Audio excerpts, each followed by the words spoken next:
What's up, YouTube? I hope everybody is having a great day.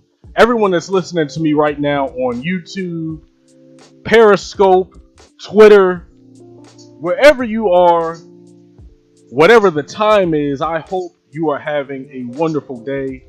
It is pretty chilly out today where I'm at, but we're going to keep it moving. And I'm going to try to press through this stream today because I have a lot of stuff that I want to get through. I have a lot of stuff that I want to go over.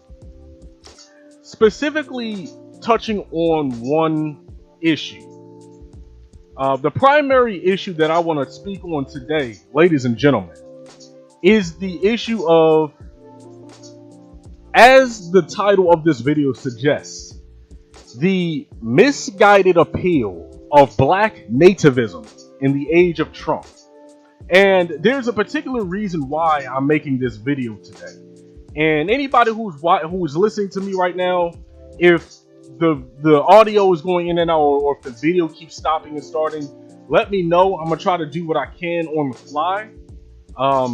But I do want to say this: since I'm going over so much information today, and I'm gonna be presenting a lot of data today. This is gonna be my most data heavy video, the most data heavy live stream that I've done so far. I have about 9 bullet points of information. I have about 12 tabs of articles that I want to go through. So I'm going to try to press through and try to do this within an hour. It might go a little over an hour, but I will be releasing an edited version of this video before my next live stream on Monday, because as you guys know, I do live streams Monday, Wednesdays, and Fridays at 12 p.m. or at 12 noon. So I have Saturday and Sunday to get out the next video. So before then, like I said, I'm going to be releasing an edited version of this video where I'm actually going to have pictures and images of the actual articles and the actual graphs and some of the data that I was actually using in this video today. So that's important information, just in case like I rush over something, or you don't hear me that clearly when I mention something.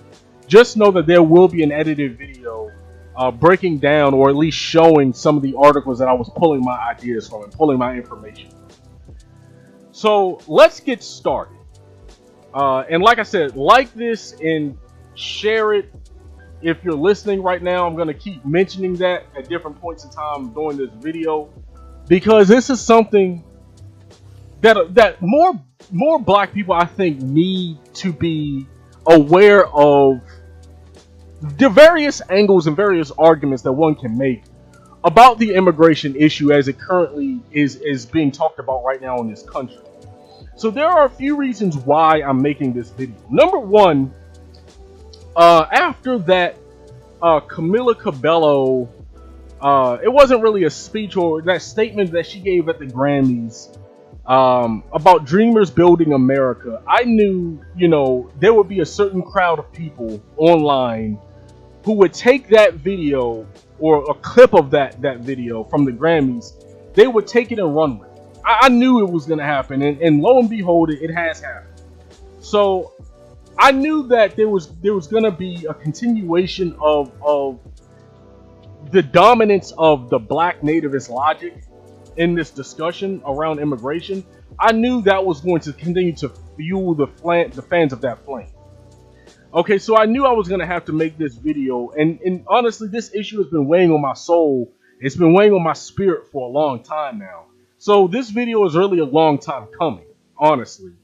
And honestly, like, people were right to check her on that. Slaves built this country. Forced labor from Africa built this country. So, people were right to correct her in that. But, it's also, it also can't be used to over extrapolate and try to make points that really people are trying to force on the issue. But then too, like I said, there's another reason why I'm making this video.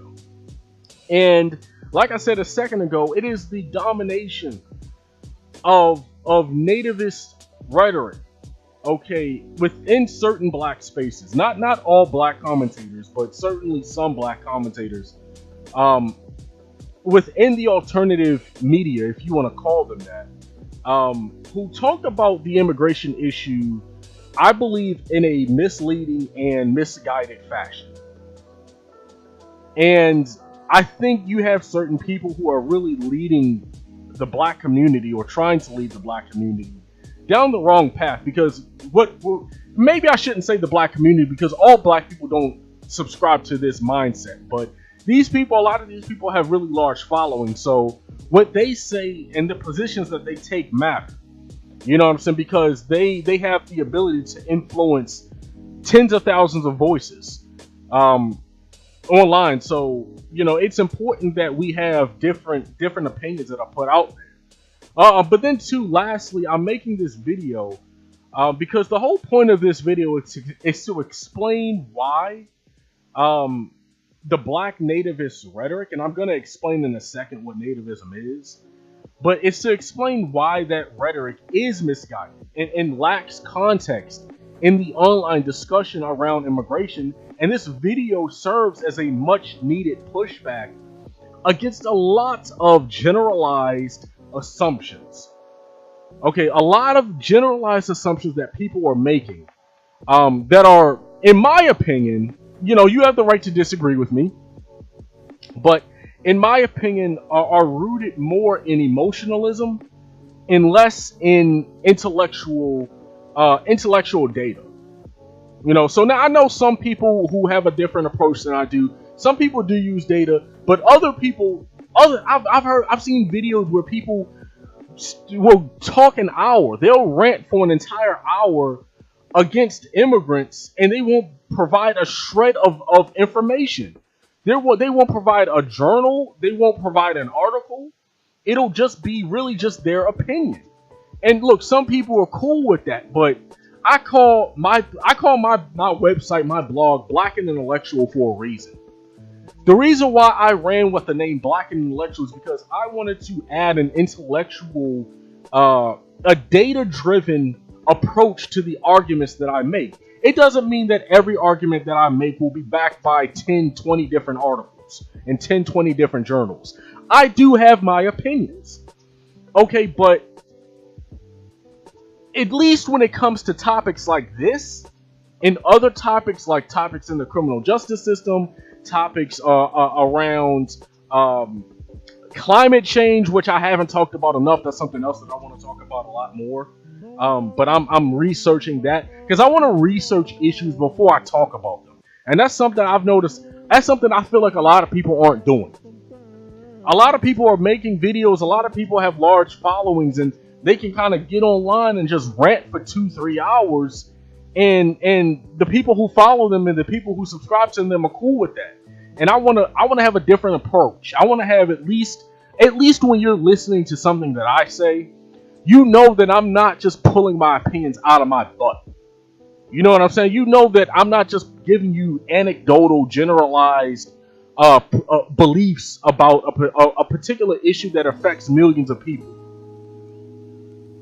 Okay, I'm trying to have some sort of, at least trying to have some sort of intellectual rationale behind my rhetoric.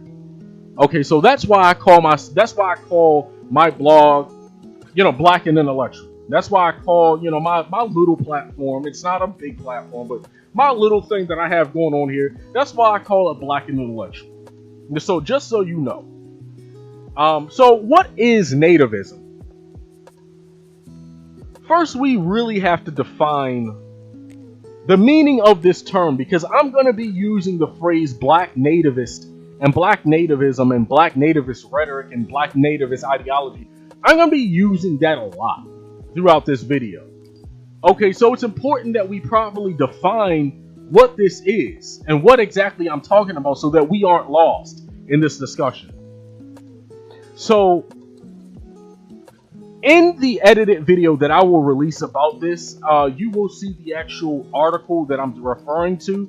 And I really forgot to do this before I went live, but because like I said, I have 12 different articles, 12 different tabs like up on my screen right now that I'm looking at. So I will provide a link, you know, in the description box about this particular article. But this article is from The Atlantic.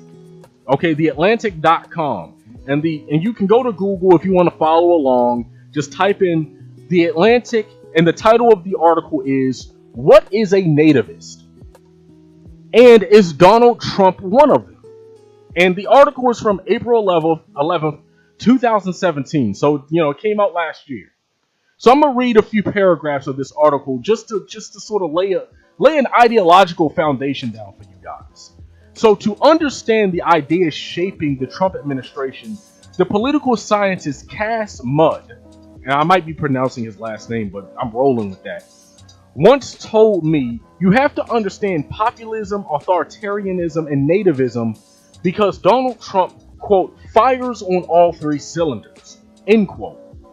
I've previously explored the definitions of populism and authoritarianism, but what is nativism? How is it different from nationalism and patriotism?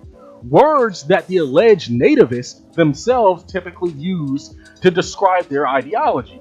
Is Trump, the man who just ordered airstrikes against a foreign leader for attacking people in a foreign country, really a nativist? And why, when it would seem to raise valid questions about the rights of natives versus non-natives, does nativism have such negative associations? So then it poses the question, continuing down further, what is a nativist? There's a reason the word nativism appears regularly in US media and not elsewhere. According to Mudd, a professor at the University of Georgia, nativism is an almost exclusively American concept that is rarely discussed in Western Europe. The term's origins lie with mid-19th century political movements in the United States, most famously the Know Nothing Party, that portrayed, get this, Catholic immigration from countries such as Germany and Ireland as a grave threat to native-born Protestant Americans. Never mind that the Protestant, quote, natives were themselves migrants relative to another native population. They're talking about Native Americans. Nativism arose in a natural place, a nation constructed through waves of immigration and backlashes to immigration, where the meaning of, quote, native is always evolving. Let me repeat that. Nativism arose in a natural place, a nation constructed through waves of migration and backlashes to migration, where the meaning of native is always evolving. Continuing down further to the next paragraph, Europeans tend to talk about, quote, ultranationalism and, quote, xenophobia or racism rather than nativism, said Mudd, who is Dutch. But this language, in his view, doesn't fully capture the phenomenon, which, quote, isn't just a prejudice against non-natives, but also a view on how a state should be structured. I briefly mentioned this article, okay, in the last live stream that I did on Wednesday. I brought up this article very briefly, and hold on, I'm retweeting. I'm sharing my Twitter link to the video, or not Twitter, YouTube. Okay, there we go. Yeah, I briefly mentioned this article on Wednesday. Okay, in relation to the racist immigration policy that the Republicans are trying to push, and I explained to black people that black people really have to be careful with this. Because we're talking about an ideology that is rooted, first of all, it's rooted in anti-immigration, but most importantly, it's rooted in anti-blackness. Continuing with the article though, nativism, Mudd told me, is, quote, xenophobic nationalism. It is an ideology that wants congruence of state and nation, the political and the cultural unit. It wants one state for every nation and one nation for every state. It perceives all non-natives as threatening. But the non-native is not the only people. It can also be ideas. Nativism is most appealing during periods when people feel the harmony between the state and the nation is disappearing. Eric Kaufman, a political scientist at the University of London's Birkbeck College, calls nativism, quote, a crude term and prefers something more precise. quote, majority ethnic nationalism, which applies to people who consider themselves native to or settlers of a country and want to protect their, quote, demographic predominance in that territory. So do y'all understand this? Match up what I just said in terms of my definition or in terms of the definition of nativism from this Atlantic article. Match that up with some of the things you're hearing. Some people who they don't apply this term to themselves, but people who I am calling black natives. Match this up with what they say about immigrants in the immigrant community, and it's almost identical. So understand that when I'm talking about nativists, I'm talking about people who view their place in America, okay, as black people, as being opposed to or other than other groups of disadvantaged people. Now, some people will say, okay, well, I don't really have a problem with that. The issue is this. The issue is you have to be mindful of the people the groups of people you are aligning yourself with. Nativism in America, and if you do more research into nativism, you find that it's rooted in white supremacy. When you really break it down, historically, a lot of nativists were essentially people who didn't like competition from other non-Anglo-Saxon white Protestants. You know, they didn't want like the article says, they didn't want competition from Catholics, they didn't want competition from Irish, they didn't want competition from Jews, they didn't want competition from Italians, and they didn't want competition from black people. In my research between Wednesday and today and building my argument for this live stream, there was so much evidence that I just had to leave out. There was stuff that I came across that I was like, man, I gotta find a way of weaving this into the live stream, but I'm not trying to have this live stream go 3 hours today.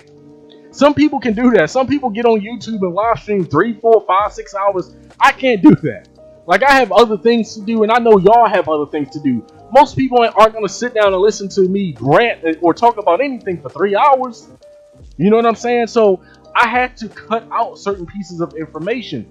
But understand that there's a deeper history that you can research. Hours. You can spend hours researching the history of nativism in the United States and how it has been opposed to all groups of non-white people and even some white people. Like you've had nativist sentiments against other groups of Europeans. European on European nativism. But I will explain, along the course of this video, I will explain even more so my justification. Like, the reason why I pump my brakes when it comes to nativist mentalities and nativist ideologies and anti-immigrant ideologies in the black space. There's a reason I pump my brakes, and there's a reason I give my support to DACA recipients and dreamers and things like that. Okay, and I'm going to explain how we can do all things black people. We can advocate for issues in the black community, as well as not co-signing and talking about how 800,000 or more millions of people shouldn't be kicked out of the country. People who have been living here since they were children. But I'm going to continue. Let's go over some of the arguments about against immigrants. So before I really get into some of the data, let's go over some of the arguments made against immigrants. I hear people making the same generalized arguments against undocumented immigrants. And strangely enough, I'm like to this day shocked about this. Like, I continue to be shocked by how some of these arguments that people make against undocumented immigrants are similar to the arguments that racist white people make against us. Anecdotal stories about racist Latinos, racist Asians, Africans who don't like black Americans. Yet we get angry. We, black people, black Americans, y'all feel me on this. We get pissed off and flip out when the alt-right, the alt-light, and Fox News, and all of the black collaborators on CNN, MSNBC, and I'm not talking about black commentators in general. You have black commentators in the mainstream media, then you have the black collaborators. Okay, the right wing. Some people say coon. I don't like using that term because it's a racially loaded term. But yeah, you have these black collaborators. You have people who use violence in Chicago as representative of the entire black community in America. We all know this. And we get upset when they do this. We get upset when they say, well, why are you guys talking about black on black crime? I mean, why are you guys talking about police brutality? Why are you guys talking about state violence? Why are you guys talking about all this stuff that's happening in the criminal justice system to you? What about black on black crime? And we rightfully put them in their place when they do that mess. Because we understand that black violence in the community, or black on black crime in the community, is rooted in the lack of upward mobility, is rooted in the lack of economics, is rooted in poverty, it's rooted in racism. We know that there's a deeper reason for why that's going on in our community. We know that black people aren't shipping these guns into our communities. Black people don't manufacture the guns that other black people use to kill each other. We know that. But that doesn't stop right-wingers from using Chicago and using Baltimore and violence in those cities against us and against everybody that protests police brutality. They do it again when it comes to the Take a Knee movement and what Colin Kaepernick is trying to do. Why are you taking a knee? What about black on black crime?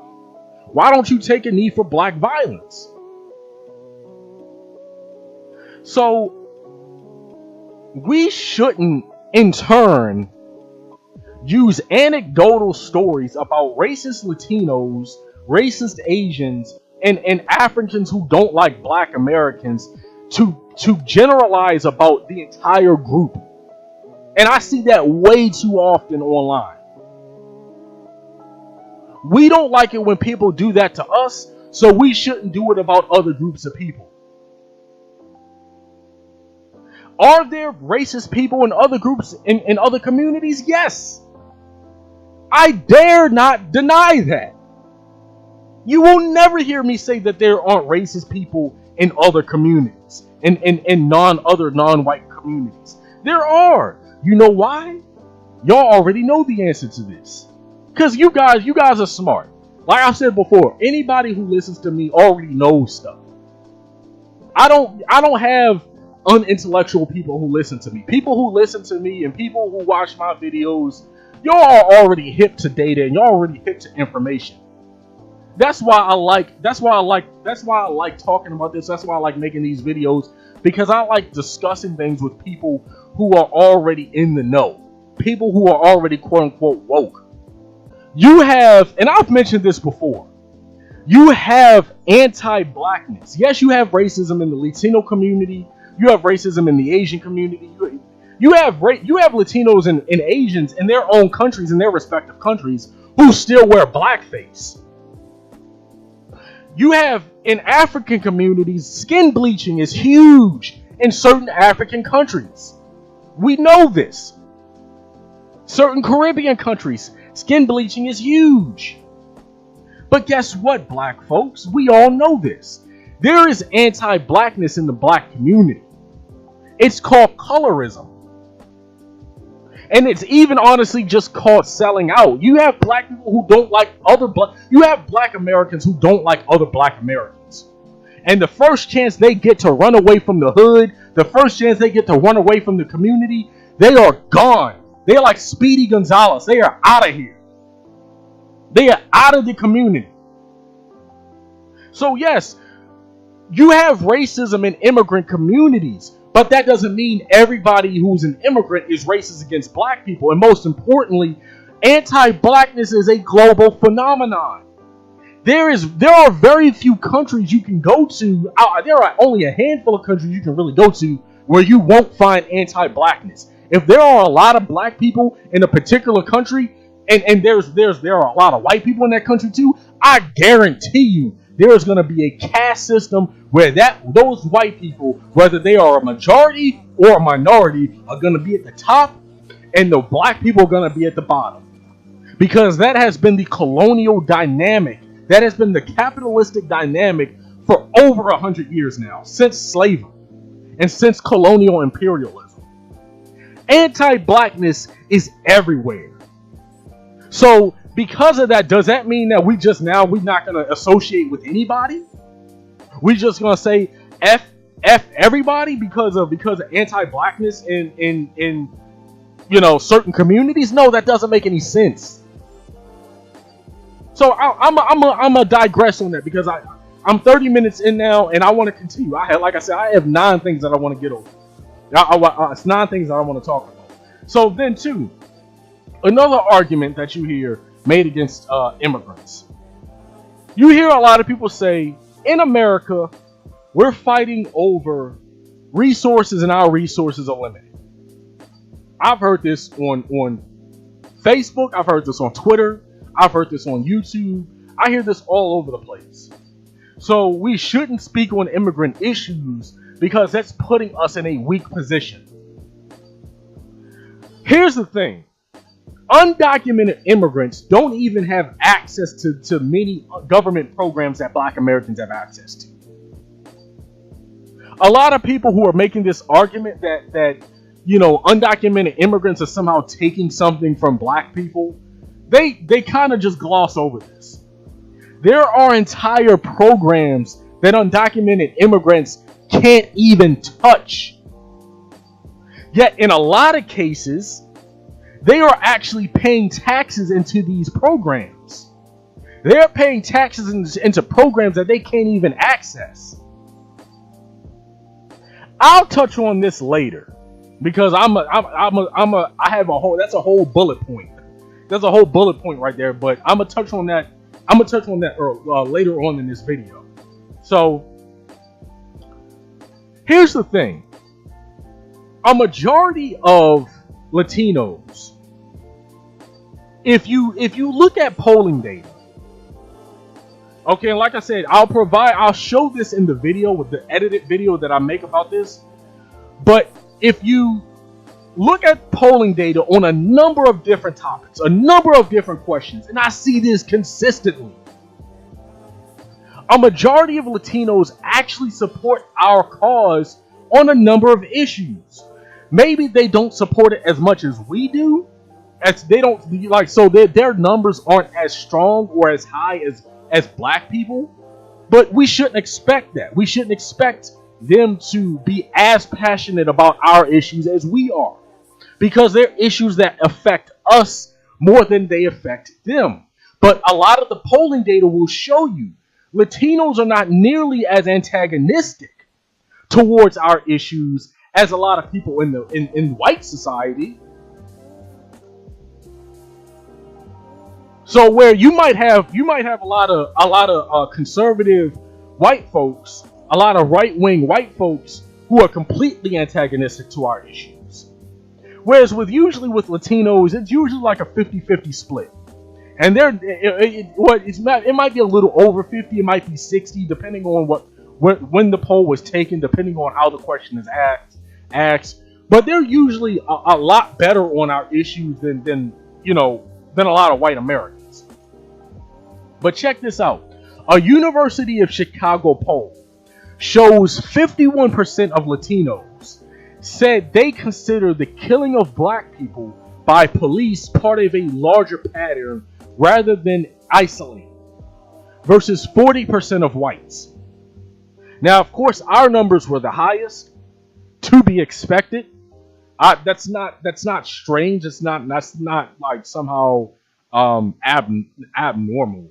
But it kind of goes to show you that the mentality is much more sympathetic. Okay, and then two, let's touch on something else. It is a lie. It is a downright lie to say that Latinos haven't come out and supported us during moments of activism, because that's something else that I hear a lot. Oh, you know, when we go out and we try to do things, this group and that group is nowhere to be seen. You hear that a lot. Latinos have been present at many major and not so major protests around the country for several years now. I found articles showing that the Latino caucus has joined with the Black caucus at several Black Lives Matter rallies. Do the largest Latino groups in the country advocate for immigration reform more than issues facing the Black community? Yes. Some of the largest Latino groups in the country, they talk about immigration reform more than they talk about issues facing Black people. But should we expect anything different? And should we attack them for not putting our issues above their issues? Not like, look, check this out. We should be the main ones talking about our issues. That's the way it should be. We shouldn't be looking to Latinos or Asians or white people to be majority voices in our struggle. We should have bridges built and relationships built with people in other communities, because that's the most logical thing to do. It's the smartest thing to do when you're 12 to 13% of a nation's population and you don't have a majority, and you're the most economically distressed population in the country. It is crazy to say that the most economically distressed population in the country, as we are, as Black people, who are 12 to 13% of the population, that we can do everything by ourselves. That is a recipe for getting a lot of Black people, and pardon my language, ass out. Like like people are telling Black people to do stuff that's gonna F them up in the game, because we're gonna be isolated. So I don't blame Latinos for focusing on illegal immigrant or undocumented immigration reform more so than violence in the Black community and state violence in the Black community. I don't blame them for that. Why? Because I also think that Black people, we need to be talking about our issues more. And we listen to this. We can't attack other groups of people for not speaking on our issues more, when, check this out, most of these Black folks out here aren't talking about Black issues either. How many Black people do you know, for all the Black people listening to this right now, how many Black people do you know are putting in work in the community? How many Black people do you know are trying to get platforms off the ground, like I am and like other people are? Other Black progressives and other Black people in the community who are trying to build their own thing. How many Black people do you know who are actually trying to do that and actually are trying to prop up other Black voices and shed light on problems in our community? We aren't doing that well enough ourselves. But I digress. Of course, we should expect other groups to put our issues, or we shouldn't expect other groups to put our issues above the issues that hurt them the most, purely because they're Black issues. That's what I said a second ago. No group operates this way. No group in any country around the world puts the issues of other groups above the issues that impact them the most. But that doesn't stop other groups of people from having trade agreements and B2B, business to business agreements with other groups, and A to A, activist to activist associations with other groups. You have to be able to multitask. You have to be able to have allies and Talk about issues that are affecting your community the most, so that we're not neglecting other disadvantaged groups, and we're certainly not aligning ourselves with white supremacists, okay, who are also aligned with other disadvantaged groups. But at the same time, we are talking about our issues. And honestly, the reason why I think, and I don't have this listed here, I wanted to bring this up. The reason why I think so many people get upset about black people talking about, or black people advocating for immigration reform and immigrant issues, is because there is a very bad history of a lot of black politicians, a lot of politically correct black politicians who have ignored the black community. Okay, that has gone on. So people who I am calling black nativists, they do kind of have a point that certain people ignore black issues, and they use sort of like this catch-all of people of color. That does happen, okay, and that has happened a lot in the past. But again, we have to be careful and we have to be mindful about the groups of people that we are aligning ourselves with. And we have to be mindful of our rhetoric.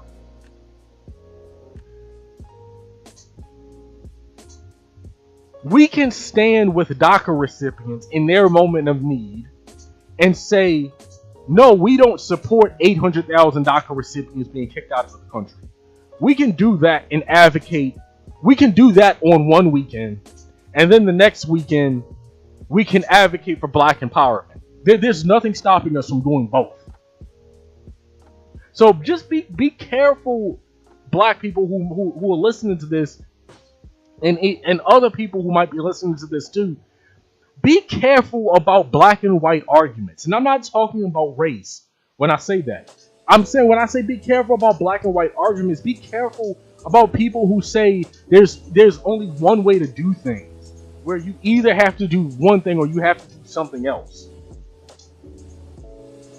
Because that's just not how the world works. That is not how the world works, family. I mean, the world works in shades of gray.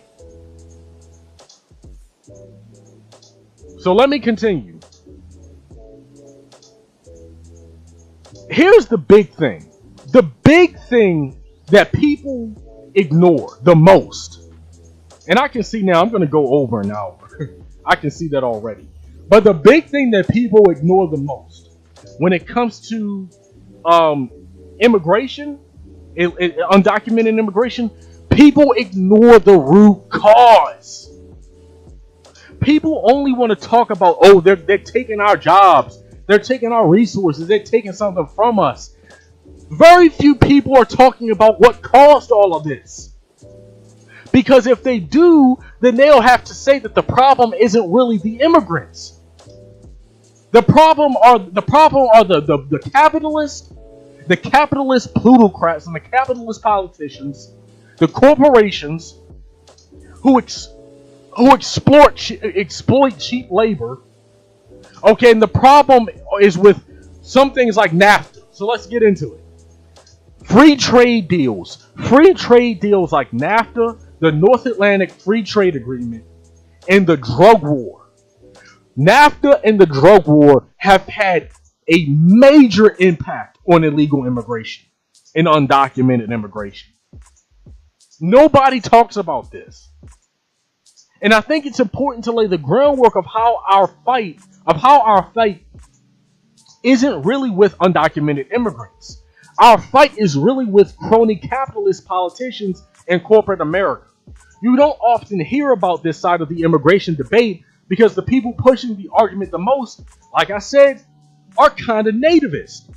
And they want to demagogue about illegals coming and taking our jobs and making life harder for black Americans. The Donald Trump types don't tell you about the role that free trade deals have played in fueling illegal immigration because they're in bed with a lot of these corporate entities. So I'm going to stop the music right quick because I want to play this video for you guys. It's only like a minute long. It is not a long video, and listen to this now.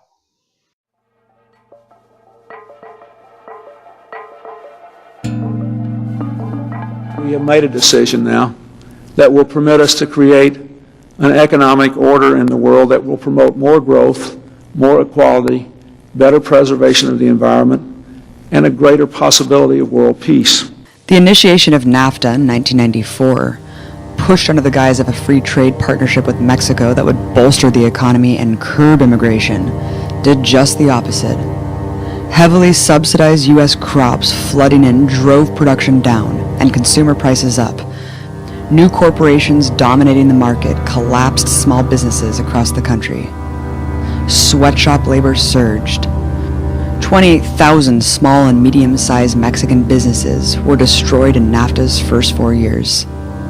The price of corn, Mexico's main staple, fell by 66%, ejecting at least 2 million small farmers from their land, forced to migrate north in search of life-sustaining work. NAFTA's model of neoliberal development forever stunts Mexico's food independence. In post-NAFTA Mexico, 42% of the food consumed comes in from abroad. As a result of this terrible policy, about 22 million Mexicans in a country of 122 million live in food poverty. The number of undocumented immigrants coming to America has increased a dramatic 185%, from 3.9 million in 1992 to 11.1 million in 2011. All right, so y'all heard that, and when I make the edited video, I'm gonna actually put that video in the edited version of this video, so you'll actually be able to see the video. For those who want to view the video, it's from a reporter named Abby Martin, and the title of the video is "How NAFTA Displaced Millions of Mexican Farmers." And as the video said, from 1994, after the signing of NAFTA, to today, and the actual graph that it shows ends in 2014, there has been an explosion in undocumented immigrants to this country because of NAFTA and the negative impacts NAFTA has had on farming and a number of industries in Mexico.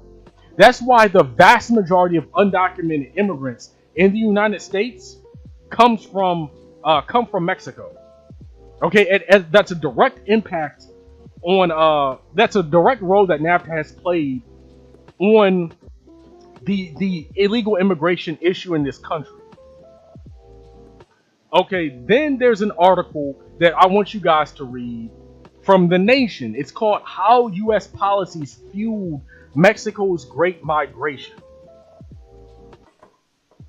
And the article basically goes over examples of companies like Smithfield, okay, who went to Mexico and basically after NAFTA, they basically put a lot of the farmers out of business, a lot of the pig farmers out of business. And it forced a lot of those because a lot of those farmers were small business owners, so they couldn't compete with major corporations like Smithfield. Okay, so what happened was they were forced to come across the border and find work at Smithfield, at these hog plants like Smithfield. They were forced to come into the country in the United States and now work for the same corporations that put them out of work in Mexico. So before you demagogue about illegal immigration, understand that it's not really them we should be attacking. It's NAFTA. It's the free trade deals. It's crony capitalism. That's the target that we should be after right now. Now let's talk about the drug war. Again, like if you guys want to read that Nation article, read the whole article. I read all of this stuff, and I'm not going to go through every little paragraph and every little article because that would take too long. But go ahead and read that article. I'll post a link to that article as well in the video. But it's not just NAFTA and free trade deals. As I said, the drug war in different countries in Latin America have also forced many people to come here in recent years to escape cartel violence. There's an article from the Huffington Post. The article is entitled, want to let me say it like this: want to reduce illegal immigration in the drug war. Several GOP presidential hopefuls that have over the last few weeks offered wildly extreme and generally unrealistic proposals for deterring illegal immigration, largely spurred by Donald Trump's grandiose plan to deport all 11 million undocumented immigrants in the United States, then let a few of the so-called good ones back in, all while building a giant border wall.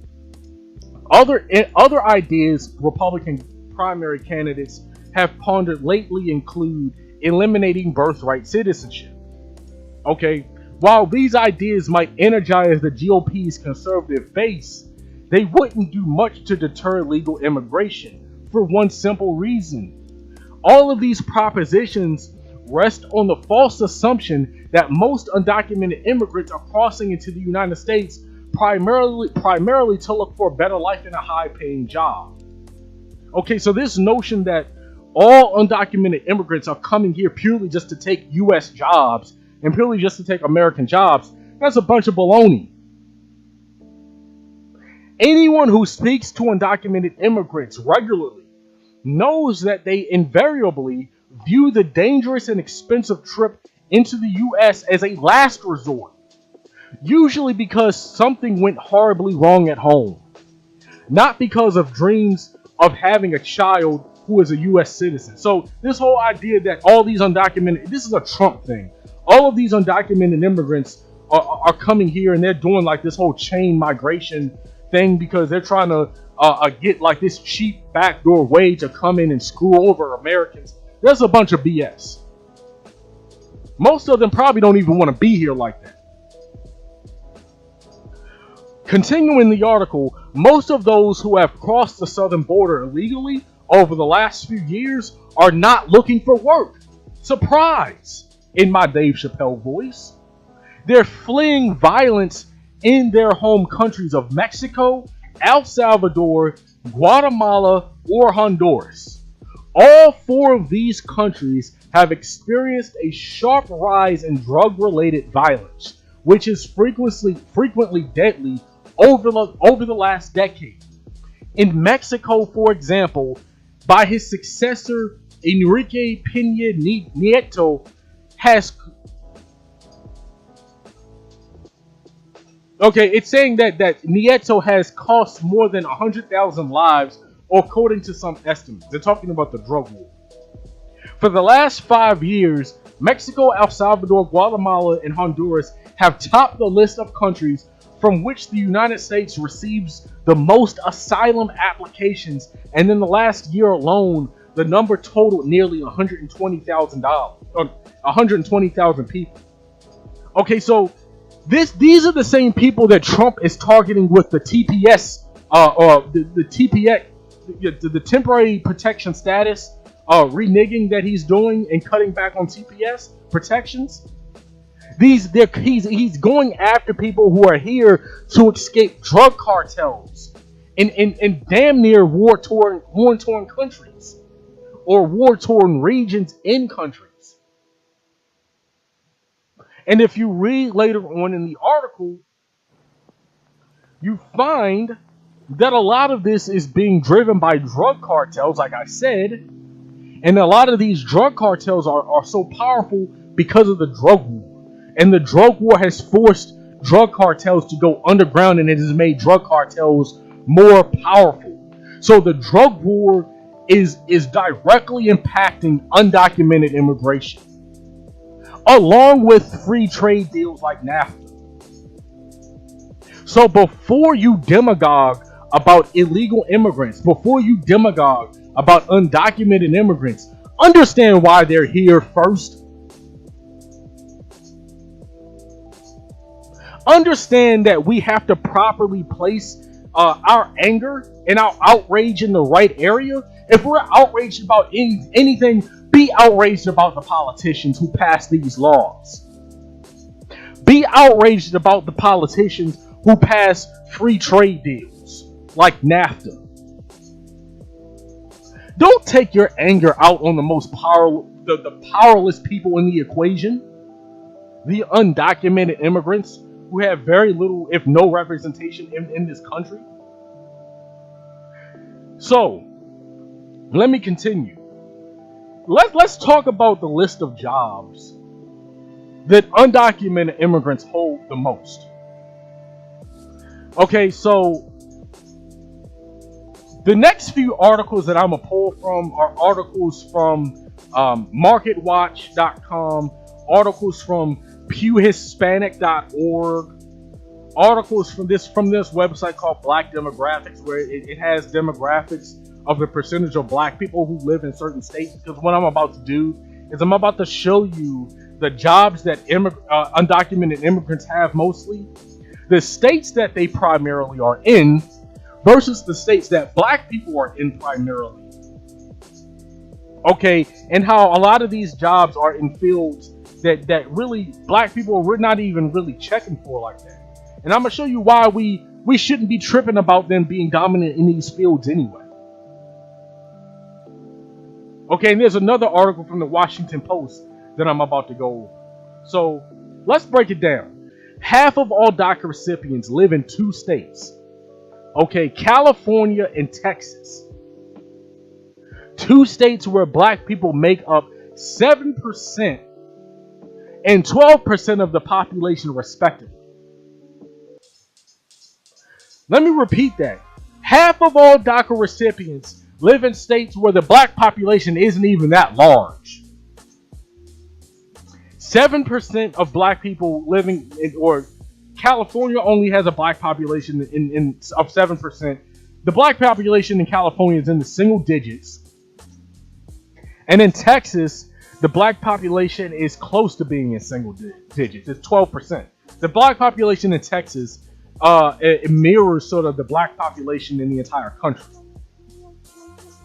The other half of the DACA recipients who don't live in those 2 states are spread out everywhere else. So yes, there are significant undocumented populations in major metropolitan cities where a lot of blacks live, like New York City and Atlanta. Miami is another one. So you do have a lot of undocumented immigrants in Florida, and especially in large urban areas in Florida. You have a lot of undocumented immigrants in New York City and New York State in general. You have a lot of undocumented immigrants in a few areas. But check this out. You have to actually break down the percentages of the people we're talking about here. Because it's significant information to state that many undocumented immigrants aren't directly competing with African Americans, because half of the undocumented community don't live in the same geographical area as black people. But for those who do live in areas where a lot of black people live, what types of jobs do they have? Well, let's take a look and see. Let's see what types of jobs they have. So this is from MarketWatch. The title of the article is "Undocumented Immigrants are most likely to work in these jobs." This is from an article from March of 2017. And it has a chart. Okay, it has a chart, and like I said, I'll put this in the video because you can't see it in the live stream. The jobs in which workers are most likely to be immigrants. When you look at unauthorized immigrants, because that's the group we're talking about, we're not talking about lawful immigrants here. We're talking about undocumented immigrants. The largest fields we're talking about plasterers and stucco masons. 36% of people in that field are undocumented immigrants. Miscellaneous agricultural workers, 30%. Drywall and ceiling tile installers, 31%. But then you have other fields where the numbers are really small. Taxi drivers and chauffeurs, 7%. Okay, and that's one article. Let me see here. Hold on one second.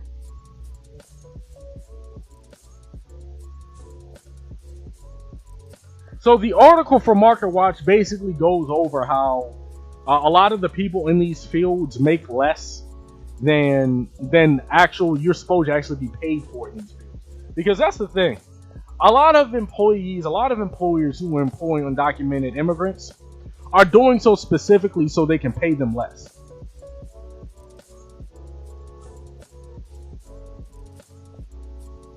So it's a way of undercutting the job market. Okay, but then you have other bits of information that I want to bring up. Okay, the actual unauthorized immigrant share of the labor force. So the number of immigrants who are actually in a labor force, state by state by state. If you want to see this, go to pewhispanic.org. I'm gonna post a link to this data. This is good data right here. If you break it down by state, the actual share of unauthorized immigrants in the labor force by state, okay, as of 2014, if you look at the states with the largest black populations, the numbers of undocumented immigrants in the labor force is often under 6%. So let's look at this. Let's check this out. As of 2014, in Alabama, large black population, the number of unauthorized immigrants in the labor force is 1.8%. That means all of the black people in Alabama, you're competing against 1.8% of unauthorized immigrants. And like I said, they primarily work in a handful of fields.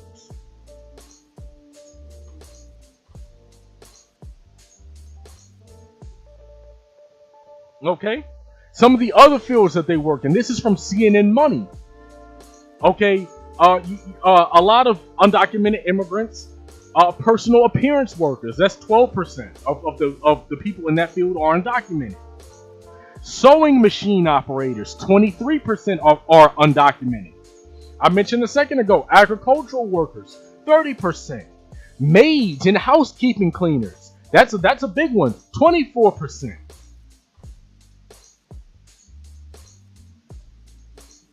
You have other agricultural products. People who make agricultural products. 28% of the people in that field are undocumented.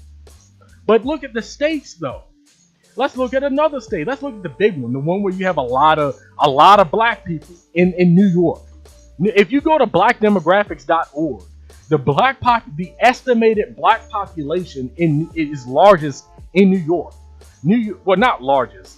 In terms of like the actual number, the number of black people, it's the largest. 3.7 million black people live in New York. That's 19%. So 19% of the New York population is black. Now, there are states where the percentage is larger, like Georgia. Georgia, 33% of the people in Georgia are black, but that's 3.4 million. So let's look at New York and let's look at Georgia. I'm just going to use these two examples. New York. The undocumented share of the workforce in New York is 5.9%. In Georgia, the undocumented share of the workforce in Georgia is 5.2%. Now in Florida, it's kind of large. Florida, there are a lot of black people in Florida. That's 6.2%. But California is the highest by far. California, the states that have the highest number of undocumented workers are states where black people really aren't even deep like that. Is California. 9% of the California workforce is undocumented. So yeah, if you're one of the 7% of black people who live in California, yeah, you're competing with a lot of undocumented workers. If you're black and you live in Nevada, yeah, Nevada has a lot of undocumented workers. It's 10.4%. But those are a handful of fields. I mean, a handful of countries where the entirety of the black population is not primarily in those areas. Okay, so if that's not clear enough for you, here's another article from the Washington Post. It says that nationwide, undocumented immigrants are clustered within a few occupations. I mentioned this kind of already. Notably farming, fishing, and forestry. 20% of that workforce is undocumented. Or 26% of the undocumented workforce is in farming, fishing, and forestry. 17% of the undocumented workforce is in building and grounds. And construction and mining, 14% of them are in that field. So 57% of all undocumented workers are in a handful of occupations. So if you don't want to compete with undocumented immigrants, guess what? Avoid those career fields. It's as simple as that. But honestly, and the title of that article, by the way, from the Washington Post, is Majority of Undocumented Immigrants Work in Low-Skilled Jobs Report Finds. Okay, if you don't want to compete with undocumented immigrants, where you have these corporations that undercut wages in a particular field because it's a field where you have a lot of undocumented workers in, then do something else. Get into a field of work, get into a line of work where you don't have to worry about undocumented immigrants. That's all you have to do. That is not a reason to demagogue and to adopt a nativist mindset about immigrants. That's not a justification for co-signing, millions of people being kicked out of the country, y'all. Y'all know this. That's not a good enough reason. Now, I mentioned this a second ago. I'm going to quickly go over this. I mentioned earlier in the video, undocumented immigrants, this whole notion that they're taking resources from us is just not true. Look at this stuff that black people have access to that they don't. When we talk about resources, let's talk about the resources we have that they don't have. So you have CHIP, Children's Health Insurance. Oh, and by the way, this is based on an where's that article at? This is based on an article from the Huffington Post. The article is entitled, "No, Undocumented immigrants aren't stealing your benefits." Because this is a popular lie among Trump supporters and among conservatives and among Republicans. This whole notion that they're stealing our benefits, they're stealing our resources. The article says, to be clear, there are many different types of benefits a resident of the United States can receive. Let's take a fact-based look at what benefits undocumented immigrants do and do not receive in the United States. Here's a listing of benefits undocumented immigrants expressly do not receive. I mentioned CHIP, which just got renewed recently in the new what am I thinking about? The government shutdown, the agreement that ended the government shutdown. They funded CHIP for another 6 years. Undocumented immigrants don't have access to that. They don't have access to disability and social supplemental security income, SSI. They don't have access to food stamps. They don't have SNAP benefits. They don't have access to health insurance like the ACA, the Affordable Care Act. They don't have access to Medicaid. They don't have access to Medicare. They don't have access to Social Security. They don't have access to welfare. Now, they might be eligible for schooling. They might be eligible for emergency medical care, like ER visits. They might have access to WIC, so supplemental nutritional programs for women, infants, and children. They might have access to WIC. But whenever you hear somebody talking about all of this stuff that undocumented immigrants are taking from black people, understand that that's not based in data. Because there's a whole list of stuff that we have that they don't even have access to. There's resources that we have access to that they do not. I'm just putting that out there because a lot of people might not know that. But this is what happens when you build an argument in data and in research and not in emotion. Black people, we need to take the emotion out of the immigration debate. So, before I end this video, it's 1:11. I'm trying to end this video before 1:30. Okay, I have to end this video before 1:30 for a very particular reason. It's something important that I have to do. But I told you guys I had a lot of stuff that I wanted to go over. There's a lot of information that I came across. You guys want to know the biggest threat to black job security? Do you really want to know? Guess what? It's not undocumented immigrants. I'm gonna let people. I'm gonna stop for a second and let people think about this. What do you think? What do you think the biggest threat to black labor is? A lot of people ain't gonna think about this. The biggest threat to black job security coming down the road is artificial intelligence. The biggest threat to job security for black people, short term and even long term, is automation.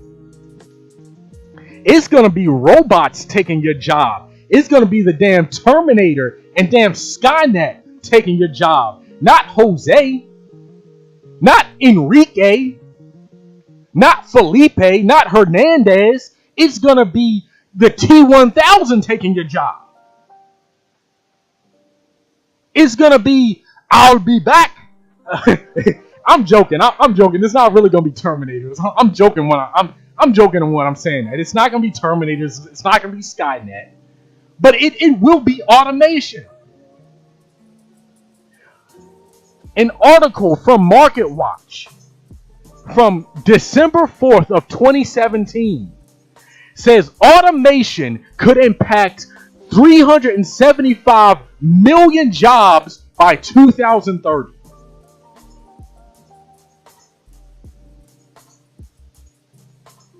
$39 million workers in the United States could be displaced. 39 million. And that's the midpoint scenario. So that's only half the story. That's only when you're halfway there, it could be 39 million.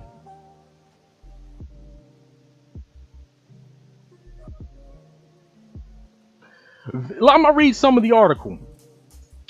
Vanguard's this, like I said, this is from MarketWatch. Vanguard's chief global economist called the most important trend of his lifetime. He called it the most important trend of his lifetime. Nobel Prize winning economist Robert Shiller said it was the single most worrisome issue about the economy's prospects going forward. Everywhere analysts are watching the rise of automation, robotics, and artificial intelligence for the impact they could have on the global economy. But even with that level of interest, people may not realize just how widespread the impact of these intertwined trends could be. According to a new study by McKinsey & Company, the fallout of this issue could be tremendous, with tens of millions of jobs impacted worldwide in the coming years. Quote, major transitions lie ahead that could match or even exceed the scale of historical shifts out of agriculture and manufacturing. Our scenario suggests that by 2030, 75 million to 375 million workers, which represents 3 to 14% of the global workforce, will need to switch occupational categories. Moreover, all workers will need to adapt, as their occupations evolve alongside increasingly capable machines. The report suggested that in 60% of occupations, 30% of the job's work activities could be automated in coming years. Such forecasts sound devastating for workers, but McKinsey suggested that the real story was jobs being changed as opposed to their simply being lost. So understand what's going on here, black people. Understand that even if you listen to a lot of black nativists, even if every single undocumented, if Donald Trump had his way, if Stephen Miller had his way, if they implemented this white supremacist immigration policy and they had their way and every single undocumented immigrant was kicked out of the country, guess what, black people? You're still going to lose more jobs in the future. You're going to lose your jobs to the Terminator.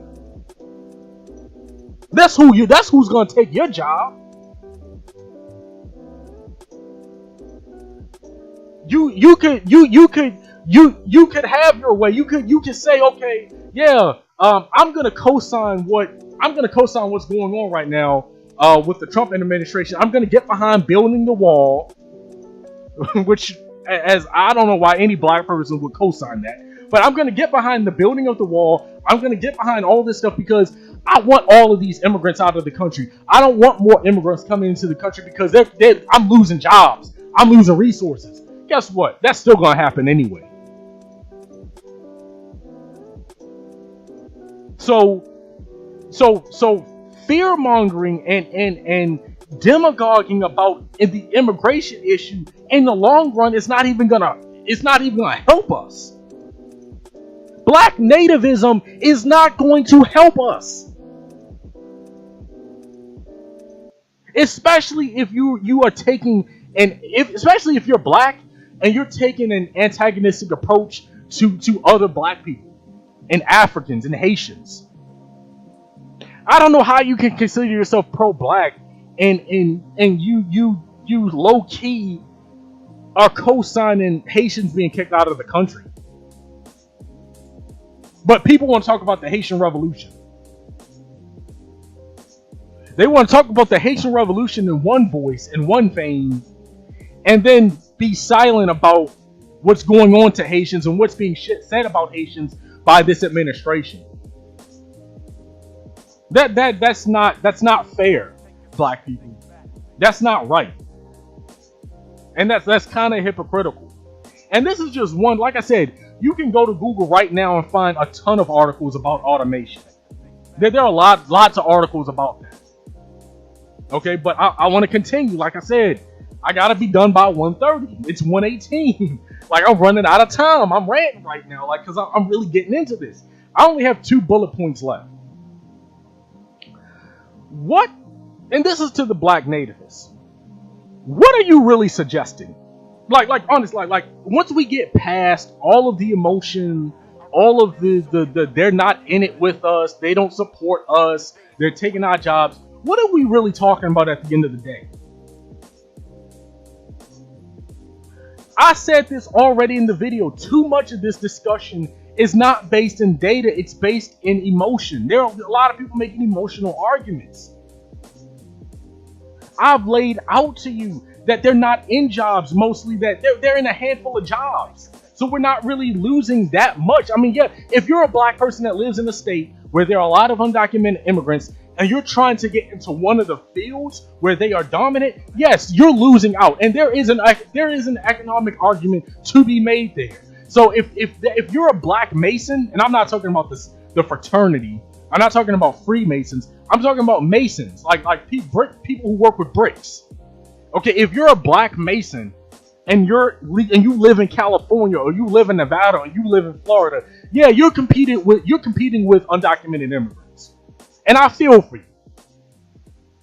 But understand that the loudest voices that are opposed to undocumented immigrants in this country, the white supremacists, they have a thoroughly racist agenda. They are not pushing their racist rhetoric with the ultimate goal of helping black people.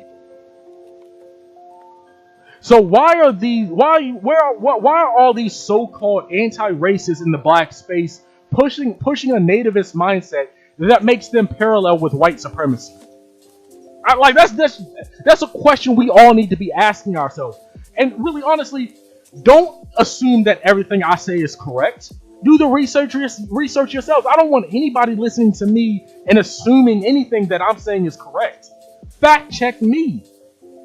You know what I'm saying? Like don't assume I don't want anybody thinking I'm something I'm not. Like, I'm not right about everything. I do misspeak. I'm not perfect. Okay, but I'm also not about to align myself with white supremacists who are doing this for a clear pro-white agenda. And like, what are we suggesting? Really, like I said, that's what this bullet point is about. That's the question I'm asking. Are we really saying that we're about to co-sign 800,000 to 11 million undocumented immigrants being rounded up, which actually they currently are? One of the things that I wanted to go over in this video that I just decided to leave out because it would be too much information and this video would go on too long. One of the things that I wanted to talk about is what's happening now with ICE, the immigration police, and how immigrants are being rounded up. They're literally being rounded up and put into damn near internment camps. I'm not even going into that in this video because I don't have the time to. I might have to save that for another live stream. So what are we saying, black people? Are we saying that we co-sign this? Are we gonna say we're getting behind the internment camps now? We're getting behind, we're pro-ICE now? Is that what we're saying? What are we suggesting, really? We're not because I'm not in this camp. Like, that's the whole point of me making this video. I'm not in this camp. I'm talking about the other people who are in that camp, the black nativist camp. What are you suggesting, really? Are you suggesting, let's stop talking around the issue. Are you suggesting that black people should co-sign DACA recipients being rounded up by ICE agents and put into internment camps and being forced to work in camps and ICE facilities? Are we endorsing DACA families, people who have been here since they were kids and they have lives here, they have families here? They don't know people in Mexico. They don't know people in El Salvador. They don't know people in Honduras. Are we co-signing the breaking up of families like they did to us during slavery? Is that the position we're taking now? It's not the position I'm taking, because I refuse to be aligned with white supremacists. Whether you guys realize it or not, that you're kind of parallel to that right now.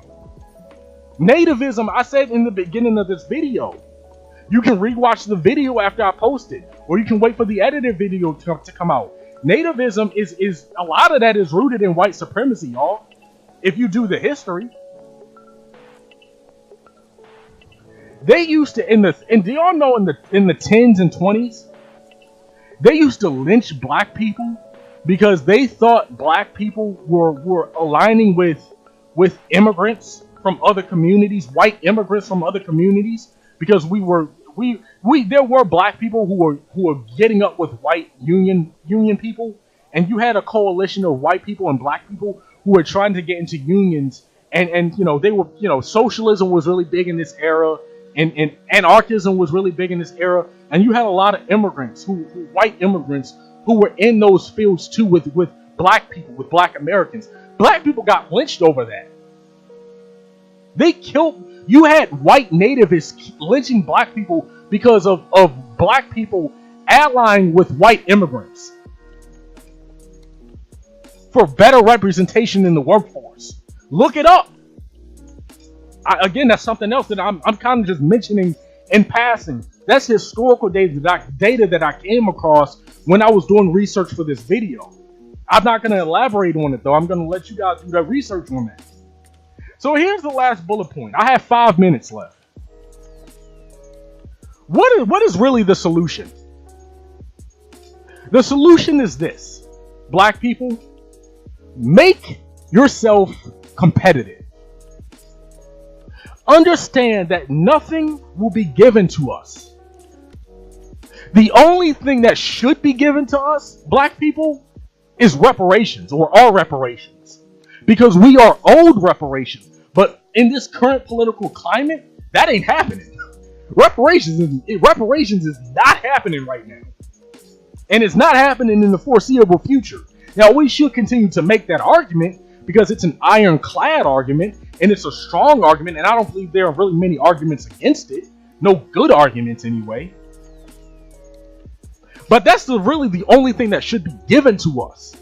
We are owed reparations. But outside of that, nothing is going to be given to us, really even including reparations, because that's not going to be given, like I just said. Nothing is going to be given to us. We are going to have to fight for everything that we want in this society. And that is what people are failing to realize. People are thinking that, it's like people think that if we get rid of the undocumented immigrants, then we won't have to compete against anybody. No, we are always going to have to compete against somebody. We're either going to be competing against undocumented immigrants, or we're going to be competing against Asians, or we're going to be competing against legal immigrants. We're going to be competing against white people. We are always competing. This is a global field that we are working with, and now globalization is a real thing. There is never going to be a field. Black people, we can't even control our own music. We can't even control hip-hop. And we made that. That's our shit, and we can't even control it. So if we can't even control hip-hop, what makes you think we're going to control these other industries? What makes you think we can take over and cut out the competition in these other fields? Look, here are some of the fields really quick. I'm gonna post a link. Some of these articles. I'm gonna post. I'm not gonna go over the title of the articles, but one title is 10 jobs that still can't find enough qualified employees. Black people, if you are worried about competing with undocumented immigrants, go into a field that actually needs more people, where you don't have undocumented immigrants there. That's all you have to do. Just don't go into a field where you have a lot of undocumented immigrants. Check this out. Number 10, web developers, computer programmers. That's a field where people are needed. You're not competing directly with undocumented immigrants. Computer analysts, industrial engineers, IT administrators, health and medical administrators, sales managers, marketing professionals, software developers, nurses, truck drivers. Well, I don't know. There might be some undocumented immigrants among truck drivers. But the point is, there are entire fields where people are needed. They need more people. Go into one of these fields. Why are we demagoguing about undocumented immigrants taking our jobs, and you talking about like 5 to 10 different fields? You know how many different industries and jobs there are in America? You have to make yourself competitive. And if you don't make yourself competitive, black people, we will be left behind. And we're not going to be left behind because of undocumented immigrants. We're going to be left behind because we didn't properly prepare ourselves. We didn't get the proper skills and the proper training necessary to be competitive in these fields. And we're going to be left behind. And some of these fields are high paying. You can make a ton of money as a web developer. You can make a ton of money as a software engineer. So learn how to code. That's what you need to be doing. Learn how to build some apps. Learn how to build a website. Make some money that way. There's all sorts of things that you can do. And that's all I'm going to say. It's 1:30. I'm going to end this video here.